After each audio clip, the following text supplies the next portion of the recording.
Good evening, Drew. I'm very late. Yeah, you know, shit happens. Yeah. I mean, I wish I had a good reason. I don't. Uh, but, reasons. Hi, how are you? Oh, not too bad about yourself. Oh, boy. It's Thursday It is all day. all day.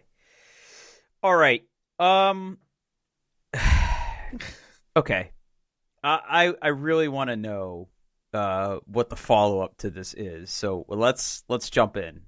You have follow up from your quote smoke alarm bullshit. hmm Okay. So, last week when we recorded, if you recall, I had a little issue with my smoke alarms going off for apparently no reason. Uh, so after the nice firefighters left and said everything was fine, and I recorded the podcast, and Mm-hmm. we went to bed, and everything was fine. We thought we were out of the woods. Uh oh. Ha ha ha ha ha ha ha ha ha. We were not out of the woods. The next day, Friday, in fact, we record on Thursdays. In the kind of like late morning, they went off again. Much shorter duration this time, only for like 30 seconds. Okay. And then they went off again. And then they went off again. They went off like 3 or 4 times. Never in a convenient time because, like, oh, I just sit down for a meeting. Bwah, bwah, bwah. It's fun. Yeah. So after the second or third time, I basically instructed the children to, like, hey, just if you can tell which one is going off first, just let me know. And they did a great job, and they said, hey, it's this one in the upstairs in the hallway, and I just ripped out the batteries, I unplugged it from the ceiling, and no more smoke alarms going off. So I have a replacement one. I've ordered a replacement one. I have not installed it yet, but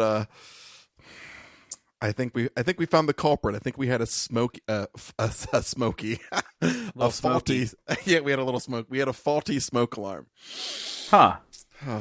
Yeah. Okay. It was a fun Friday. So, okay. So you're getting a replacement, which Mm-hmm. is good. Yes. Yes. I have the replacement. I have yet to install it. It's in the garage. Now these are wired into the AC of your house, obviously. Yeah, they're all wired together. This particular one was I didn't even tell you the best part. Oh, okay. So this particular one was a combination smoke and carbon monoxide detector. Mm-hmm. Mm-hmm. I think after the second time they went off, I was like, okay, you know what? I do not know what the hell is going on. I know I know that the fire department came through the other day and they said everything was absolutely fine. But you know what? I'm just going to go and be safe. So I got in the car and I drove to the hardware store and I bought 2 standalone carbon monoxide detectors just to be safe, right? Because is it carbon monoxide setting these damn things off? Are they just going crazy? So I bought 2 standalone plug in the wall carbon monoxide detectors. We are carbon monoxide free. But I just kind of wanted to just roll that out, for my family's safety and my sanity. Yeah, it's all good now. It's all good. Okay. Now, do you feel? Do you do electrical work yourself, or are you having somebody install this? This one, so what I actually did, because I'm smart, I went and got the exact same model because we have 2 other of those in the house and they're absolutely fine. So I just plugged in the model number into Amazon. So in theory, I should just be able to, use the same. Well, I need to check to make sure the wiring's not loose or anything, but I can do basic electrical stuff like installing a new light or installing a dimmer switch. I get the gist of, connect wires, turn off electricity, connect wires. But I don't think I even have to do that for this one. It should just be a snap-in replacement. So, Yep. Yeah, man, working with electricity, that's just not for me. I mean, I do, like, I have no problem doing low voltage stuff. But I just get really freaked out about doing anything like on house current. I just feel like that would be, I just have. It hurts. It hurts. Does. And, it hurts. Yeah. And in my house, everything's labeled so poorly. Like the breaker that says furnace probably turns off the lights upstairs. So, I could think I'd be working. Like, I'll never forget when I put my new ceiling fan in the living room. I had friend of the show, Matt Keller, help me, and he was totally comfortable doing it, but I just remember freaking out. I'm like, I'm gonna go check the breaker like 6 times. Like, I was so fundamentally scared of one of us getting shocked. I didn't want to deal with it. Yeah, so I made one mistake one time. What did I need to do? I had to do something in the bathroom. I think I was either installing a new light switch, or it was some sort of work in the bathroom. And what I had like a little plug-in nightlight. So I went down. I did this in the wrong order, just as everybody knows. I went downstairs and I flipped the breaker. This is my old house. Flipped the breaker that said bathroom, thinking that it was I don't know. Magically it was the bathroom I thought it was going to be, and not another bathroom. Then I went upstairs and I plugged in the light and it didn't turn on. So I thought, hey, everything is absolutely fine. Well, it turns out I also had, like, being it's a bathroom, it had a ground fault, like a GFI, and that was tripped, which kept the voltage from coming into the nightlight, but it was still like a very much a live current. And I went to do my work, and next thing I know, I jumped back about a foot, and my right arm is numb. So, ooh, not great. That hurt. It hurt. I mean, like 120 is not gonna. I mean, it's not gonna feel good. It's probably not gonna kill you, but it does not feel good. No, it doesn't. No, it doesn't. Well, hey. and luckily when I did it, I found the breaker because that one snapped. Oh, that one snapped. Yeah, like, oh, oops. Yeah. I got shocked really bad one time when I was younger. So we were hanging Christmas lights around the house, and we had in our dining room, and this was the house I originally grew up in, really old house, big iron registers, actual copper plumbing, probably some lead, who knows.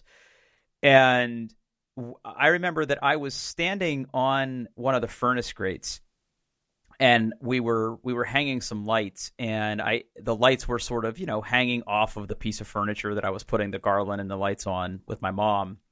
And I remember the lights kind of hit the grate, and I don't know if the grate was hot and melted some of the wire or what, but oh boy, I got shocked pretty hard. I had to get hit with a broom because I was like stuck to the grate. Yeah, and like my teeth hurt. Like, I just remember my teeth really hurt. Like, that was the thing that really freaked me out, because I didn't even think I had fillings. Well, maybe I had a couple fillings then. I can't remember exactly how old I was. But I just remember that was really bad. And ever since then, I've just had this natural aversion to working with electricity. Yeah, well, turns out you get shocked. I just dropped a link in chat. Do you have one of these? I didn't even open this up. I do not, but I do have a multimeter that if I need to check something, I can do that. I didn't. So what we're looking at here is a Klein Tools NCVT1 voltage tester, non-contact voltage detector for AC voltage, low battery indicator, and auto shutdown, batteries included. This thing's pretty dope. Last time I had an electrician at the house who was here, because I hired somebody to come out, and I forget what it was. Oh, it was when I was getting my porch light replaced, and the front switch to my porch light, because turns out I didn't have the right kind of wires in my house for a smart switch. Okay. I don't know. It's a thing. And he came out, and this is what he used to test whether or not the lines were hot, because you can put this on a wire as long as it's not super insulated, and it'll tell you if it's got voltage flowing through it. That's pretty cool. Yeah. Now, I didn't buy mine from Amazon. They sell these at most major hardware stores, and it's pretty cool. And it beeps if it's hot. You could put it near a light switch. Yeah, it's pretty good. That's actually a really good idea. Yeah. Yeah, and granted, I don't even do that much electrical work. I just thought it was cool, and I wanted to buy one, and they're not very expensive. Yeah. Oh, funny enough, the multimeter that I owned, my father bought it for me. Like the next time he visited, after I told him I shocked myself in the bathroom. So he's like, "You need one of these." Yeah, and I have a multimeter, and I use that, like I said, for all of my voltage stuff. I've used it to test like graphics cards, and a lot of motherboards that you can buy these days have voltage testers because you want to make sure that the right voltage is flowing through the right circuits. So a lot of motherboards have standoffs that you can put multimeters on to test the voltage if you want to get a reading outside of software, which is interesting. That's cool. Yeah. So I have one of those, and I use that for stuff. But I would feel very uncomfortable using a multimeter on like live house voltage, I guess. Yeah, well, most of them are insulated, so you don't have to worry about that. But yeah, I'm just a big ninny. That's what it comes down to. Yeah, I mean, electricity is safe as long as you obey the rules. So, yeah. Just don't forget which one's positive and negative, and you'll be all right. Hey, I meant to ask you, what do you think of that light? Oh, it's nice. It's actually really nice. Yeah. I have it. It's kind of behind my laptop and monitor right now. Mm-hmm. Yeah, it's very nice. I like it quite a bit. Yeah, very minimalistic. Yes, it's very. I like it very much. If everyone wants to know what the hell we're talking about, because this is your first show. If this is your first show, I'm so sorry. Well, as well. Why? I guess it's better. Why would you be sorry? No, I guess it's better than last episode being your first show. Did you get any feedback on that? Nope, not a thing. That's because we don't have any listeners. We don't have any listeners. It's this light. It's the desk lamp with clamp. iCare swing arm desk lamp, stepless dimming and adjustable color temperature, modern architect lamp with memory and timing function for study, home, office, 10 watt. Yeah, made with real architects. I really like this light. I'm having a good time with it. Yeah, it's nice. It dims. It's got two different light color It's got temperature control. You can go cold light or warm light. Yeah. I like the warm light personally. I do too. That's what I have mine set for. Yeah, mine is obscured behind my monitor. Like I can't see the light at all. I can just turn it on and it's awesome. Got it. Okay. Yeah. Yeah. I like it quite a bit. Yeah. While we're on the subject of spending money, I bought a new camera. You got a treat. I got a treat, and boy, I'm not sure I deserve it. Okay. Let me throw a link in the chat here, or not in the chat, but let me throw a link in the show notes. Okay. This picture isn't going to do it justice. This is not. Well, all right, fine. Here's the product page. Fuck it. It is a Sony Alpha 6400 mirrorless camera. Okay. I don't have any of the fancy lenses on that product page. If you go to like Amazon or Best Buy and you look this thing up, you'll probably get a better idea of what this thing actually looks like. So here's what happened. I have decided that my desk was getting way too cluttered with crap.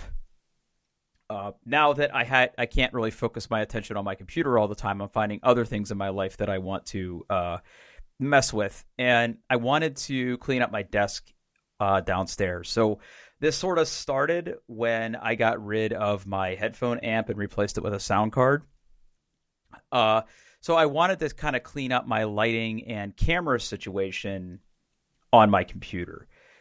When I stream, I really wanted to use my Nikon DSLR camera. Now, the Nikon I had was not an expensive Nikon camera. It was definitely one of the more entry-level DSLR models. I think I paid maybe $500 when it was new. Okay. It came with like an extra free lens because who knows how people make money on that, but whatever. And I had this camera because kit lenses aren't very good. No, they're not. Ba-ba-ba-ba. Yep. And I used this camera when I traveled. I took it to Norway. I took it to England. I took lots of good pictures with it. Perfectly great camera. Way better than anything your phone can do, especially for nice panoramic pictures or low light pictures. Like, it works really, really well. But when I hooked it up to my streaming setup to do some streaming, it had some problems. Womp womp. And one of those was it can't record for very long periods. When you use the HDMI output, it had an auto shut off that you really couldn't disable. There are like hacked firmwares out there for the camera. I really don't want to put like a hacked firmware on my camera. Like, that just Right. As somebody who tinkers with electronics and probably invests way more time in them than I probably should, I guess I am the kind of person that would do that, but I didn't want to be the kind of person that did that. So instead, what I did is last week I made the decision that I was going to buy a new camera. A lot of the people that do really good streams online love these Sony cameras because one of their main features, other than the fact that they're mirrorless and they're really, really small compared to a DSLR, is the Sonys. They have a way that you can extend that time where you could record for an hour, maybe even 2 hours, depending on how hot the camera gets, because that's what it ultimately does. It sort of shuts down to prevent it from overheating. Okay. So these Sony Alpha 6000 series cameras, and there's like 6000, 6100, 6200, 6400, 6800. Like, there's all these different models, and I couldn't tell you what the difference is between them. They all are really good for using as cameras for streaming. And I got that and hooked it up, and yeah, it works really well. One of the other really nice things about it is the the LCD on the back of the camera. Let me see if I can find a picture of this. The LCD on the back of the camera. Oh, yeah. If you go to that product page, about 3/4 of the way down, you'll see a woman that is holding the camera to take a selfie. It's under smart operability. Okay, hold on. Smart operability. Okay, yeah, I see it. Yep. Yeah. So that little LCD is in the back of the camera, and it's got this really neat, very Sony-esque articulating arm that lets you put that so it faces out, which is nice if you're taking a selfie with a full-frame camera. Whatever. But it's also really handy for when I'm streaming and I can't necessarily see what's on stream. I can use that LE or LCD. Why do I keep saying LED? LCD screen to sort of see what the camera sees, which is nice. It helps me keep myself in focus and let me know that I'm not drifting out of frame. It has a mini HDMI to regular HDMI instead of some really goofy cable. Okay. That plugs right in. I got a couple other treats here as part of this, but that was the big treat. And this camera is really, really nice. Now, have you used a mirrorless camera before? Yes, I do not own one. But I've been looking. I mean, I haven't purchased anything, but I've been looking at the Sony like mirrorless full frame cameras. Yeah, those are yeah. Mm-hmm. Well, they're expensive, and I haven't bought one yet. But yeah, it's really amazing how they're nice. They have really fast shutter speeds. They're super quiet for taking photos. I mean, obviously, you're not using this one for photos as much as you are for, for video. But right, it looks like a great little camera for that. Yeah, fantastic little camera. And I'll be honest, I could have got one model cheaper than this, but like most things that I want to buy these days, these are really hard to find. So anyway, I'm sure that by now you probably have looked this up and you probably noticed the price tag. It's not cheap. It's probably double what I paid for my DSLR. However, the camera I'm looking at is more than twice that. So, oh, okay. Well, excuse me. Okay, I'm just saying, like, it's for a good camera. That's that's what you pay. Yeah. Especially with like if it comes with glass. And actually, did it come with lenses, or do you have to buy those separate? Yeah. So this one came with a lens. It came with a lens that is good for kind of near photography. It's not a telescopic lens at all. It is a very compact lens. It's perfect for streaming because I think it's like a 16 by 50 or something. I forget whatever the default is that it sort of comes with.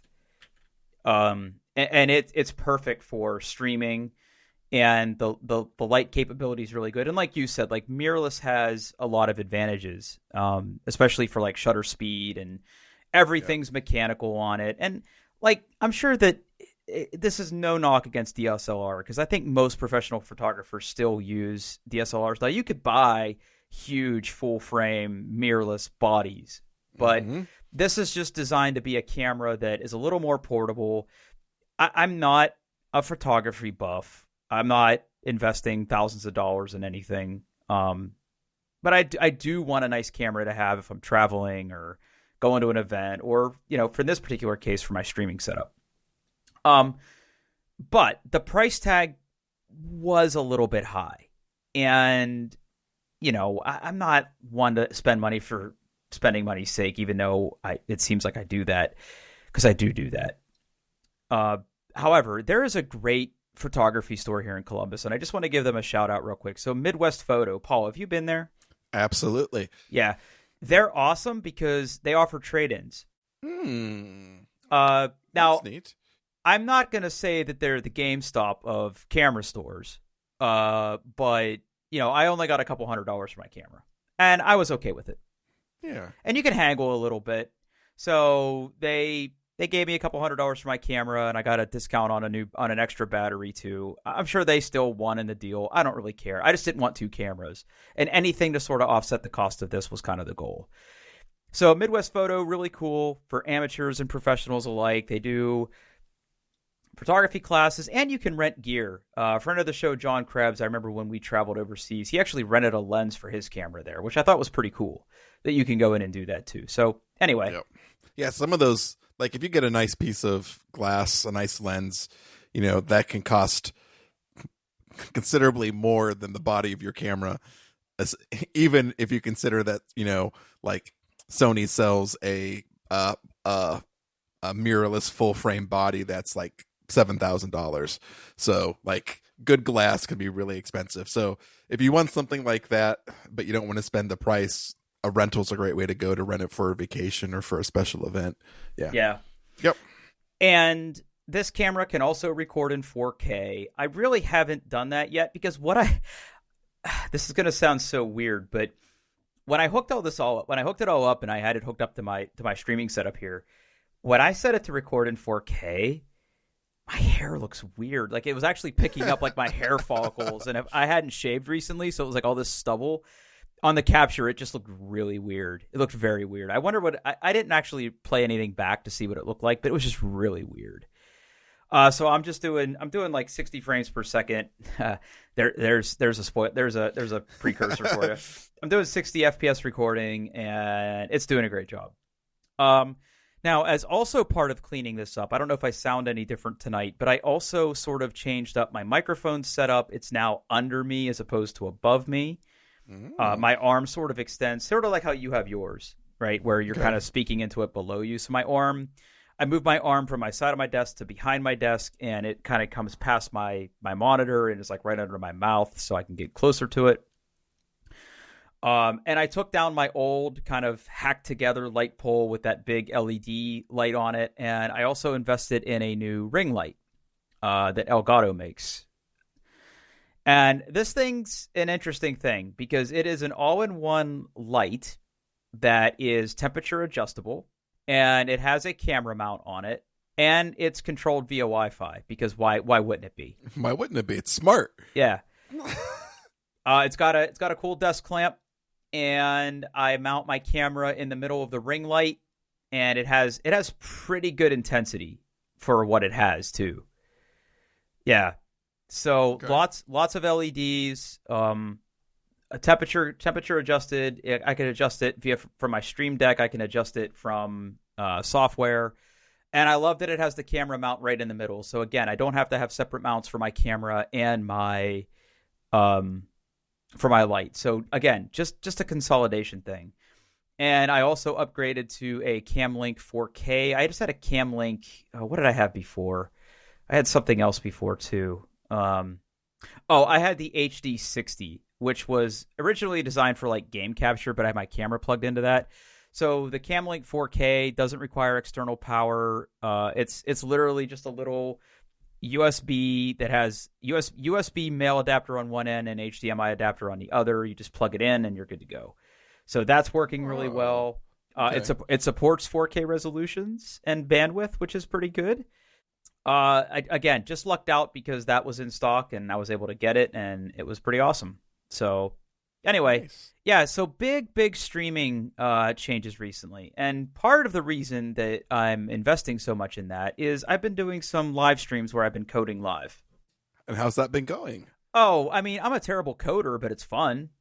I was exploring the Twitter API and trying to write a Twitter bot to annoy somebody. And I'm learning a lot about the Twitter API and all the crazy authentication and stuff that has to happen with that. But it's pretty fun. I'm over there recording on streaming on my Twitch channel. I've been doing it on the weekends. I'll probably work some more on it this weekend. I kind of have the code done now. The next piece is going to be wiring it up to Azure Functions and all sorts of other stuff in Azure for things like managing state and securing credentials and stuff like that. So if you're into that kind of thing, head on over to my Twitch channel. I'll put a link in the show notes. It's twitch.tv/Pittsburgh PATTFURG.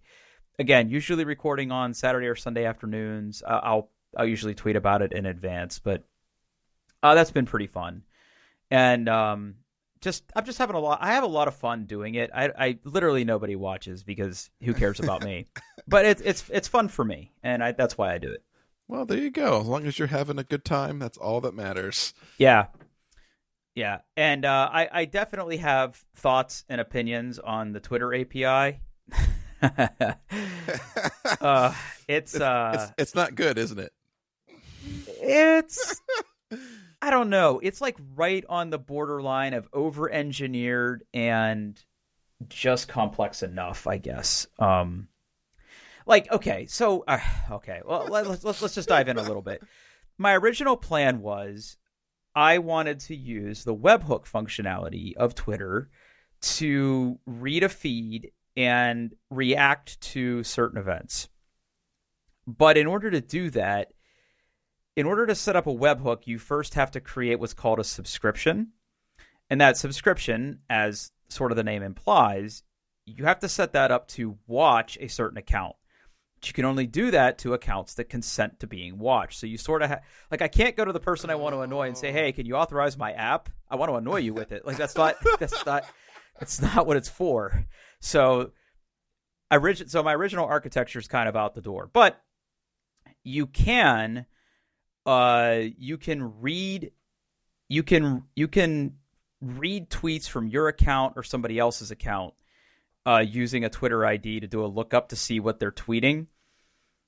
But with that, if you're going to be the one doing the lookup, you have to have a way to know, here's all the ones I've already replied to. So track the state. Yeah. Yeah. So especially with a serverless function, like it's not durable. It's not going to have a session or anything. Like I won't be able to track any of that. So I'm trying to find the best way to do that cheaply. I mean, obviously, I'm very pro database, but I kind of want to try to do this without a relational database. I want to try something different. You probably don't need a relational database to store some IDs. Literally a JSON object. Like, here's the last ID I did. Like, that's it, right? Like, it doesn't have to be anything complex. I mean, you probably could use even something like the Key Vault. I mean, yeah. You just store a key and keep versions. So that's part of it. And then I want to once I read the tweets, here's one thing the Twitter API does really well is if you request tweets, when you are requesting the data, you can request entity information about each tweet. So if somebody tweets a picture or a URL, it's already parsed for you. Oh. Yeah, so like it automatically will sort of separate out the image metadata. It will tell you the link to the image. It will tell you what the URL is and what the header of the page that is being linked is. So extracting features from a tweet, pretty good. Like all of that's already been solved for you. Like you don't have to do any kind of like crazy regex or anything to figure out what's in a tweet. It's mostly done for you. So I'm extracting URL. So for this particular person that I'm trying to troll with this, every time this person tweets out a link to his blog, I just wanted to reply with great post. And he does this at least once a day. So it's going to get annoying really quick. Now, when you're replying, this is where things get interesting. So you can what I did is I created a separate Twitter account, and the goal of that account is that's the account I want to reply with. So what you have to do is you have to generate a OAuth token that person authorizes, and then you have to save that response as credentials that you can then use to tweet as that person. Yeah. Okay. But doing this, I might need to see that whiteboarded. Okay. Yeah. But doing this in a desktop app is way different than doing it with like callback URLs where somebody can like let's say I created a web app where it's like, hey, authorize your Twitter app so we can tweet on your behalf. Well, I could create that app and use callback URLs to capture the response to their authorization. Well, I'm just doing this through Postman calls. So like I have to like capture it and figure out what the OAuth token was originally, and then they get a PIN number and I have to capture that PIN number and use that to then get an access token. Like once I figured it out, it wasn't too bad. But literally like my entire first streaming session was just me trying to figure out why the hell I couldn't use this API correctly. So I'm not saying it's everybody's cup of tea, but it's pretty fun. Yeah. Anyway. All right. I've talked enough. I'm really interested to hear your next topic here. Okay. So I want to talk about my PlayStation 5. But before I can do that, I kind of want to take you through a little bit of some PlayStation history. Let me just do a big disclaimer. I am a filthy console gamer. I used to be a PC enthusiast. The older I get, the less tolerance I have for fiddle. The whole PC ecosystem just does not interest me at all. I don't want to build my own PC. I don't want to own a gaming PC. I don't want to buy a prefabbed one. I also have a shoulder injury that keeps me from using the mouse and playing a game with the mouse for longer than 30 minutes. But mostly I don't like gaming PCs. I don't like the fiddle. I don't like anything about them. Blech. So I play games on consoles. And obviously there are trade-offs to that, right? In exchange for having absolutely no fiddle, they're just not as powerful as their PC brethren. So, I'm going to start with the PS4. Okay. So the original PlayStation 4 came out in 2013 in November, right? And its big claim to fame back then was the PlayStation 3. A lot of the games were just 720p, right? So they weren't full HD, a full 1080p. And the PlayStation 4 really had enough horsepower to drive, a 1080p display. But, most games, not all, but most games on the base PlayStation 4 ran at 30 frames a second. Mm-hmm. Mm-hmm. Occasionally you get a game that could do 1080 at 60, but the base PlayStation was mostly 1080p at 30 frames a second. So that's really what I got used to was, 1080 at 30 frames a second. Now, let's see. In 2016, Sony came out with the PlayStation Pro. And what it was really advertising was, hey, we can do 4K and HDR. So a lot of games that kind of came out for the PlayStation 4 Pro that targeted the Pro, it kind of introduced the notion of graphical options, right? So you could play in a performance mode that was usually like 1080 and it would do like 60 frames a second. Or you could do the resolution mode and get full 4K graphics, HDR, but most of those only ran at 30 frames a second. It just did not have the power to get more than 30 frames a second.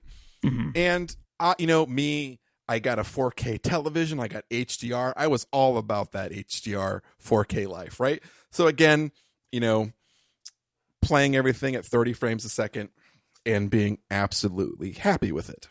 Now, of course, it's 2020. The big white boy came out with the pop collar, the PlayStation 5.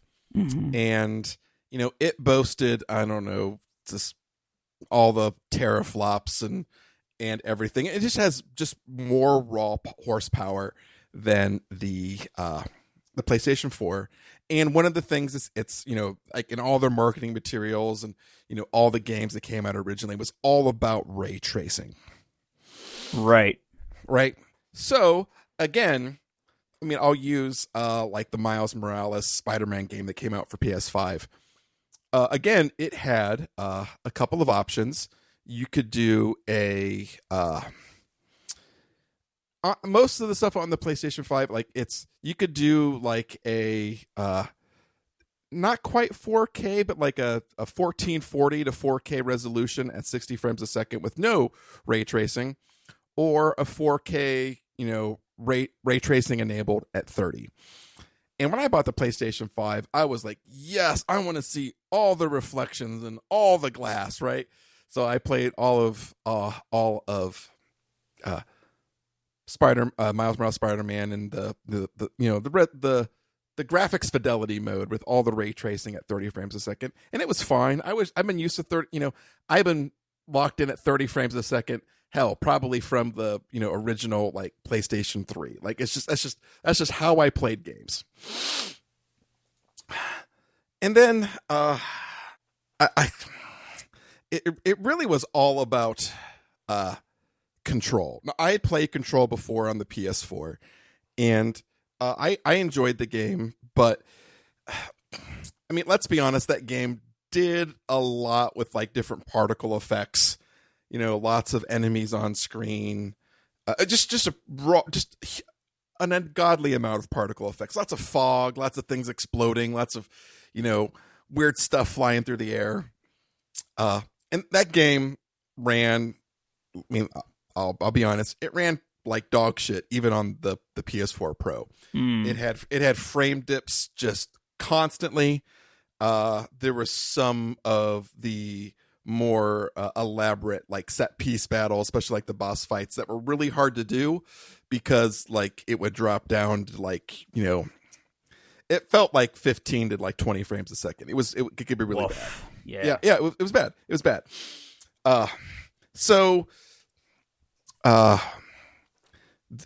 Remedy came out with Control Ultimate Edition, and as part of that, it had all the DLC. It was actually free with my PlayStation Plus subscription, and it had been updated for the PlayStation 5. So it did really cool stuff with the resistive triggers, and the haptic feedback of the controller was really kind of locked in, and it offered, much like most PS5 games, it offered like a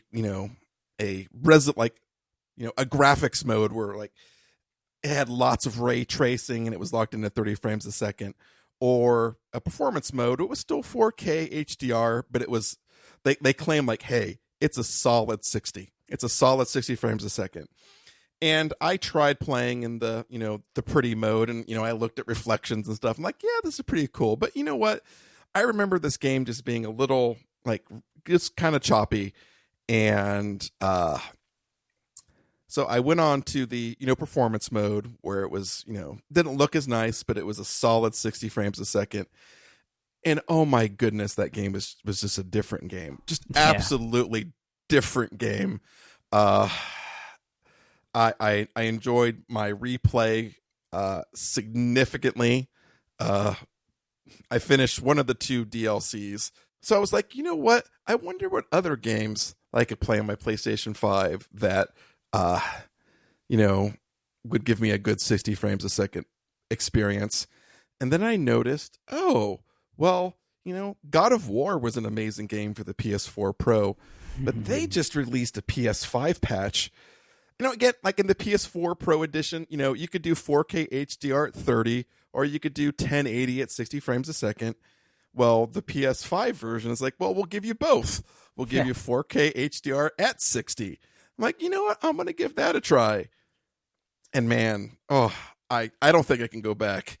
Like it's, I've 60 frames per second has, and I get it. All you freaking PC gamers with your 144, you're pushing frames out of your butt.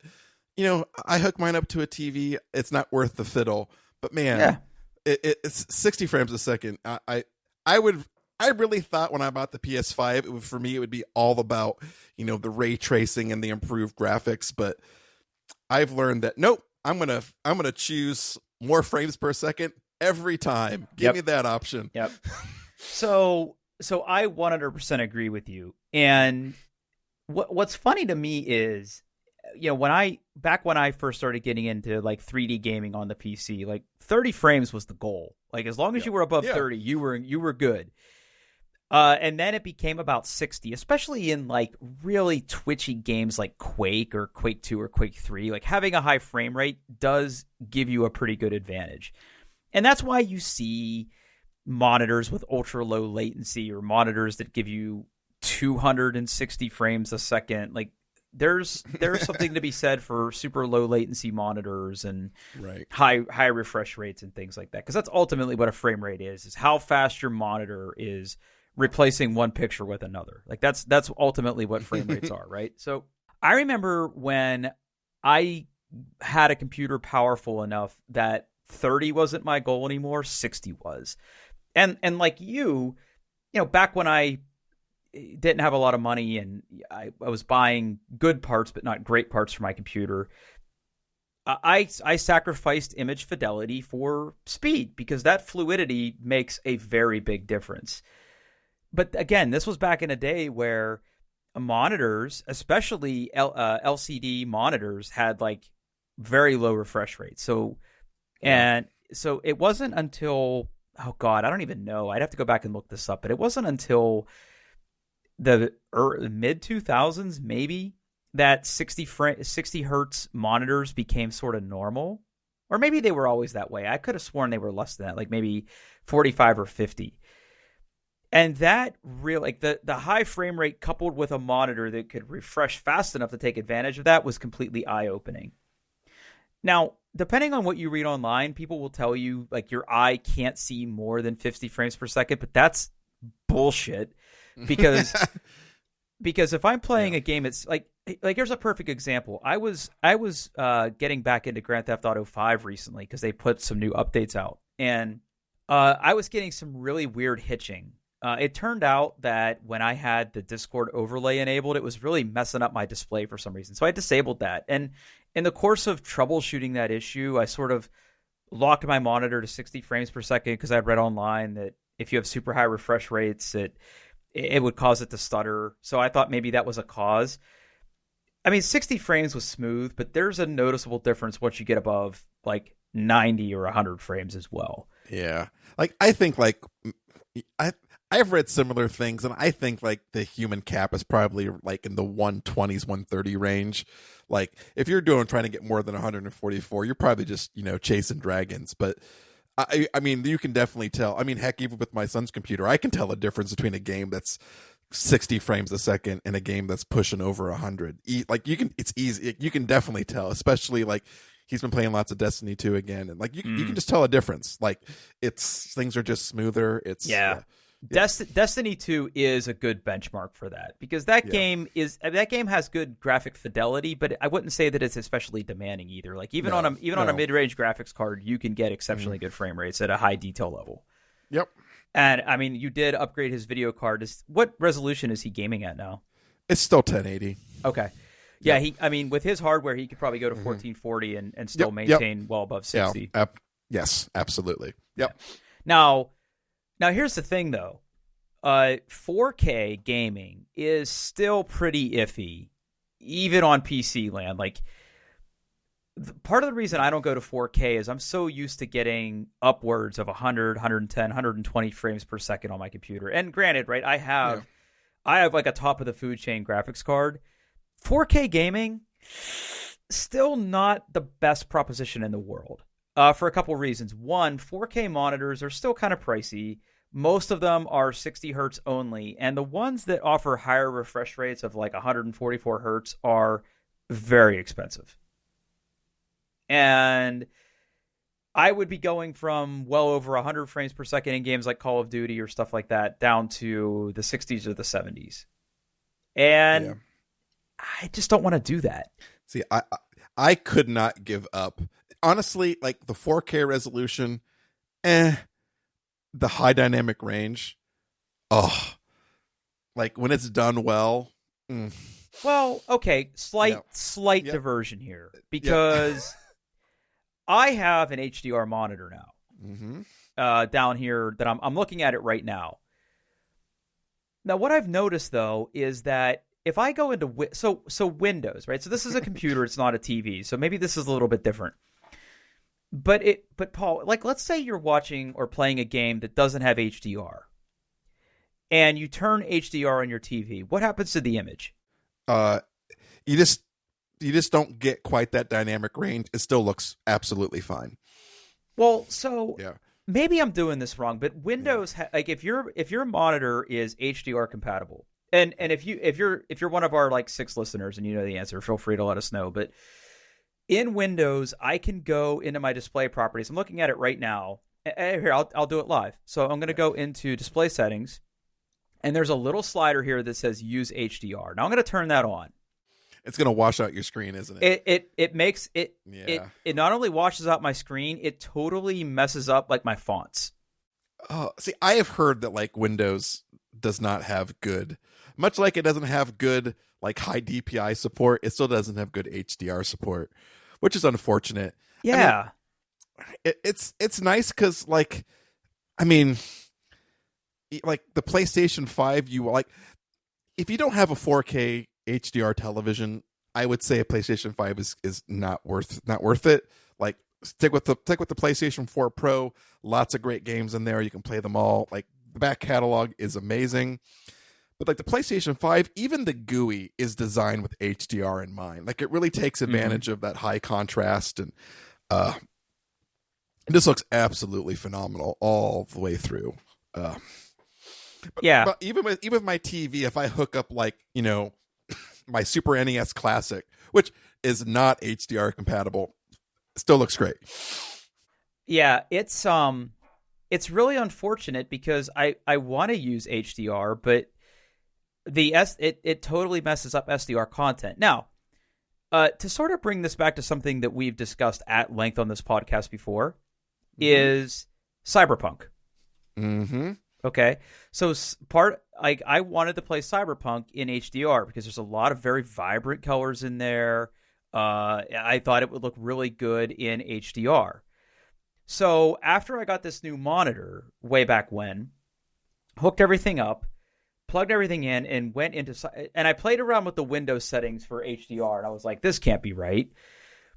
So then I turned off HDR in Windows and I launched Cyberpunk, and it wouldn't let me enable HDR. I had to enable it in Windows, go into the game, and then enable HDR, and everything looked pretty good. It wasn't washed out like everything else was, but I found that very strange. Now, conversely, what was I playing the other day? Oh, crap. What was I playing? Shoot. I forget what I was playing, but it had an HDR enable button when I didn't have HDR enabled in Windows. So I don't know if it's how they implement it or if I'm gaming in full screen versus full screen windowless or borderless or whatever. I couldn't quite figure that out. But if there's some magic way. This is the fiddle I was talking about. I don't want to fiddle. You're not wrong. You're absolutely not wrong. And like you don't have to fiddle with it on a Mac either. That's a big reason why I Yeah. use a Mac as well. Is it's just less fiddly. Yeah. But yep. Yeah, and I just don't understand why when I flip that little bit in Windows, everything goes warm and my fonts are just like almost unreadable. I don't understand that. Now there is a slider that you can adjust the balance between HDR and SDR, but it still doesn't look right. I can get the brightness back to where I want it, but it still doesn't look right. Now HDR content like videos and video games when they're in HDR look great. They look good. But it's not worth it to me to like, oh, I'm going to play this game. I better go into Windows and fuck everything up and then hope I remember to turn it back off when I'm done. That's too bad. Yeah. I mean, it's probably just not a huge priority for Microsoft. I mean, I can't imagine a lot of people running, like, again, their biggest customers aren't gamers. They're freaking enterprises using Outlook and Word. Not a lot of HDR markers, not a lot of HDR monitors in the enterprise. At least not yet. Yeah. But the other thing I wonder though, because most it seems like most HDR monitors are tied to 4K displays. I wonder if I would have the same problem on a true 4K display. Maybe not. Yeah. That's like the only thing I can't think of. So I don't know. Yep. Well, I'm glad that you're gaming at 60 FPS. I think that's pretty cool. Yeah, I did not expect it. I was really convinced that I was going to be all about that ray tracing life, but man, I got hooked so quick on. Yeah, I'm really enjoying God of War again. Just everything is, all the animations are just absolutely buttery smooth, and like it just does. It also, like, granted, God of War is a PlayStation 4 game. PlayStation 5 is backwards compatible and all that stuff. Like it doesn't drop at all. It's 60 frames, just absolutely solid, which is good. That's what I want. Yeah, and that's great. And I figured, I'm sort of glad you came to that conclusion because I'm in the same boat. Like, even though ray tracing is supposed to be a big part of what these new video cards are supposed to do, it's just not worth it. It's just not worth it right now. Yeah, hopefully it gets better, but yeah, like I'm hoping that maybe towards the end of the generation, like as people figure out how to use the PlayStation 5, that those compromises won't have to be made quite as much, and they'll be able to eke out more performance. Like every console generation has that. Like at the beginning, developers are still, they're still building games that are cross-platform, so they're really not taking advantage of all the new stuff, and even the ones that haven't figured out all the little tips and all the little tricks you can do to squeeze out every ounce of performance on these things. And usually by the time the generation's winding down, the graphics get just more more better. They get more better. Yep. Mo better. Yep. Well, that's an episode, huh? It is. All right. Let's wrap this. Yeah, as always, this is what's our name of our podcast? I'm sure they're doing your best. You can find us on the internet at doingtheirbest.com or on Twitter. Jeez, frick, my brain just died. I should record this once and put it in. At Doing Best Pod on Twitter. You can reach me on Twitter at Paul Baylor. And where can we find you, Drew? I'm on Twitter at Pitferg, PITTUFURG, over on Twitch at Pitferg. Awesome. Thanks for listening, everybody. Catch you next week. See ya.